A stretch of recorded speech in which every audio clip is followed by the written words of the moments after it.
Paul est envoyé à Rome.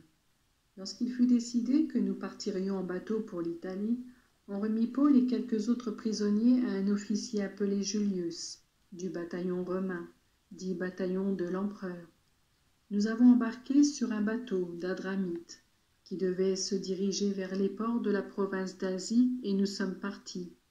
Aristarque, un Macédonien de Thessalonique, était avec nous. Le lendemain, nous sommes arrivés à Sidon.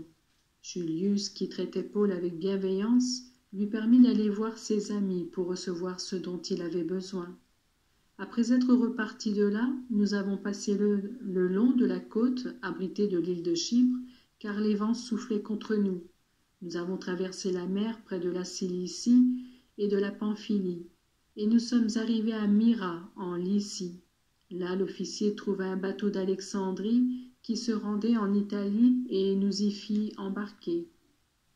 Pendant plusieurs jours, nous avons navigué lentement, et c'est avec beaucoup de peine que nous sommes parvenus dans la ville de Snide. Comme le vent nous empêchait d'aller plus loin dans cette direction, nous avons passé par le cap Salmoné pour nous trouver du côté abrité de l'île de Crète. Nous avons avancé avec beaucoup de peine le long de la côte, et sommes arrivés à un endroit appelé Bon-Port, près de la ville de Lazée. Nous avions perdu beaucoup de temps, et il devenait dangereux de continuer à naviguer, car le jour du jeûne d'automne était déjà passé. C'est pourquoi Paul leur donna cet avertissement. Je vois, mes amis, que ce voyage sera dangereux. Le bateau et sa cargaison vont subir de graves dommages, et de plus, nous risquons nous-mêmes d'y perdre la vie. Mais l'officier romain avait plus confiance dans l'opinion du capitaine et du propriétaire du bateau que dans les paroles de Paul. Le port n'était pas bon pour y passer l'hiver. C'est pourquoi la plupart des hommes à bord décidèrent de partir de là. Ils voulaient atteindre si possible Phénix, un port de Crète tourné vers le sud-ouest et le nord-ouest, où l'on passerait l'hiver. La tempête sur la mer. Un léger vent du sud se mit à souffler, et ils pensèrent qu'ils pouvaient réaliser leur projet. Ils levèrent l'ancre et avancèrent en se tenant très près de la côte de Crète. Mais bientôt un vent violent appelé nord-est descendit des montagnes de l'île. Le bateau fut entraîné, il était impossible de le maintenir contre le vent, et nous avons dû nous laisser emporter. Nous avons passé au sud d'une petite île appelée Coda, qui nous abritait un peu. Nous avons réussi alors, avec beaucoup de peine, à nous rendre maîtres du canot de sauvetage. Les marins l'ont remonté à bord, puis ils ont attaché des cordes de secours autour du bateau. Quand ils craignaient d'aller se jeter sur les flancs de sable des côtes de Libye, ils lâchèrent l'ancre flottante et se laissèrent ainsi entraîner par le vent. La tempête continuait à nous secouer violemment, de sorte que le lendemain, ils se mirent à jeter la cargaison à la mer, et le jour suivant, ils jetèrent de leurs propres mains l'équipement du bateau par-dessus bord. Pendant plusieurs jours, on ne put voir ni le soleil, ni les étoiles, et la tempête restait toujours aussi forte. Nous avons finalement perdu tout espoir d'être sauvés. Ceux qui étaient à bord n'avaient rien mangé depuis longtemps. Alors Paul se tint debout devant eux et leur dit « Vous auriez dû m'écouter, mes amis, et ne pas quitter la Crète. Nous aurions ainsi évité ces dommages et ces pertes. Mais maintenant, je vous invite à prendre courage, car aucun de vous ne perdra sa vie. Le bateau seul sera perdu. Cette nuit, en effet, un ange du Dieu, à qui j'appartiens et que je sers, s'est approché de moi et m'a dit « N'aie pas peur, Paul.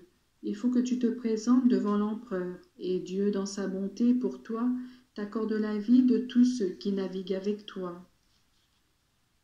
C'est pourquoi, mes amis, prenez courage, car j'ai confiance en Dieu, et il en sera comme il m'a été dit.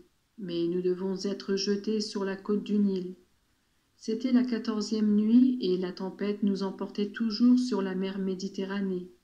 Vers minuit, les marins eurent l'impression que nous approchions d'une terre. Ils lancèrent une ligne à laquelle était attaché un poids et trouvèrent que la profondeur de l'eau était de 37 mètres. Un peu plus loin, ils lancèrent de nouveau la ligne et trouvèrent 28 mètres de profondeur.